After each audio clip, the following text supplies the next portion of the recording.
A video back again, quick one. I want to talk very quickly about um no yeah, about welcome week. So people that are coming in, new students that are coming in, because obviously we know that the number of international application have reduced significantly. I mean, I know because I'm in the system. We know how many students that used to come and now how many students are coming, but still students are coming even though there's a huge drop and schools are feeling it, we are feeling it, but there are still people coming in. And so I wanted to do a short one to talk about, or to talk to those people in terms of those that are coming in. I don't know if if this is late or not, but if anyone finds it useful, that's all I want.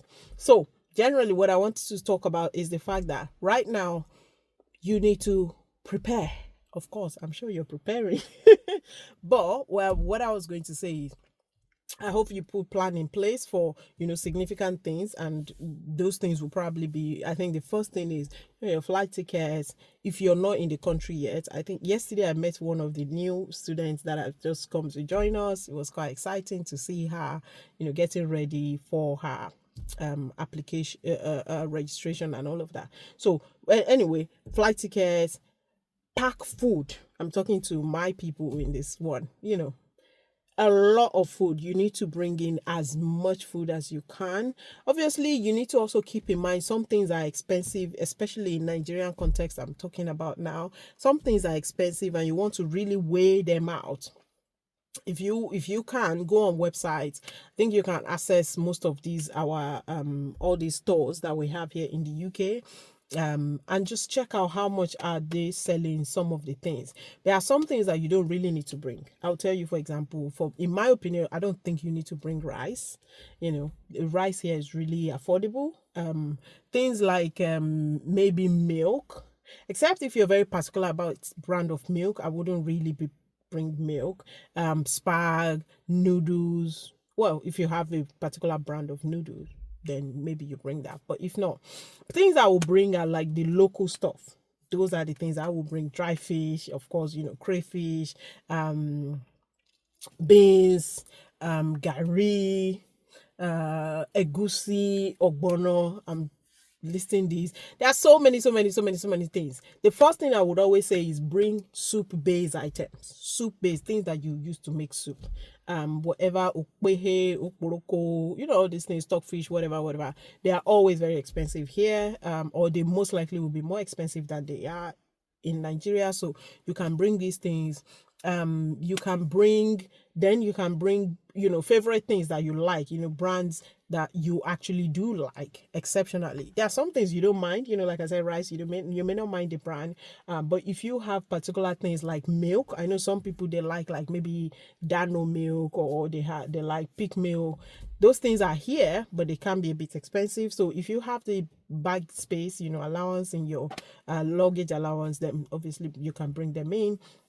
I would always say anything that is got to do with food, make sure you're checking them in. Put them in your checking item. They shouldn't go in your hand luggage because you just don't want that stress.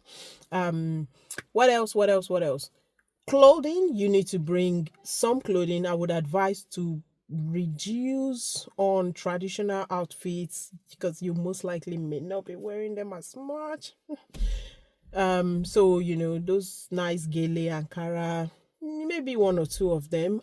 Just my opinion. I know some people go to church and they would like to wear them, but to be honest, you won't really be dwelling in wearing most of those.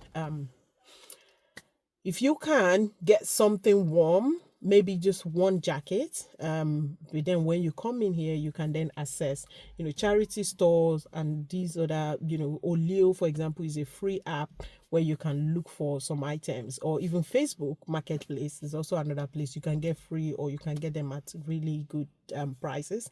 So I wouldn't really, clothing would not be something that I would really advise you pile up on. What else do you need in your bag?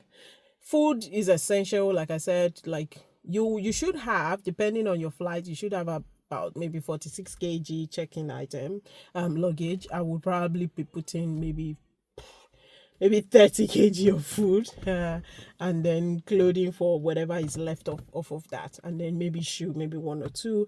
Try and get black, because most jobs, either hotel, hospitality, security, care, all these, factory, most of them, they would want you to have black.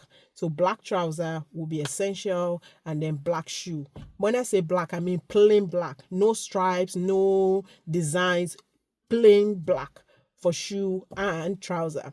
And then they may most likely give you their own uniform in terms of the shirt, so, or maybe white shirt. So but at least I would say black trouser. Then I would advise you get a backpack. If you, especially ladies, we like our handbags, you most likely will be going with backpack, and the trainers will be nice. Now some of these things you find them here, but if you need them before you really get to know the environment and where it's cheap and whatnot, that's why I'm saying maybe you can get them from home, from your home country, if it's cheaper and it's easier for you to access. Then you hopefully have most of the things you need. You come in, obviously you get your travel documents, everything that you need, your visa, your passports, make them available if you're coming as a dependent. I say this because there are still, so people that are coming for research degree, for example, are still able to bring dependents. So if you're coming as dependent, bring your evidence of relationship to the main applicant, all of the things you need, your TB test, make them put them in a place that is easily accessible. I say this because I've actually heard someone who was almost turned back because they checked in those documents and they were not able to get access. It was difficult, stressful, things you just don't want. So put them in your backpack or your handbag or hand luggage, in short, just somewhere you can easily access it. Then you come into the country. I don't want this to be too long, but I think I'm going to maybe continue in terms of once you get in, what then happen, or what you should think about, the rest. All right. See you guys. Have a good evening. Take care. Bye bye.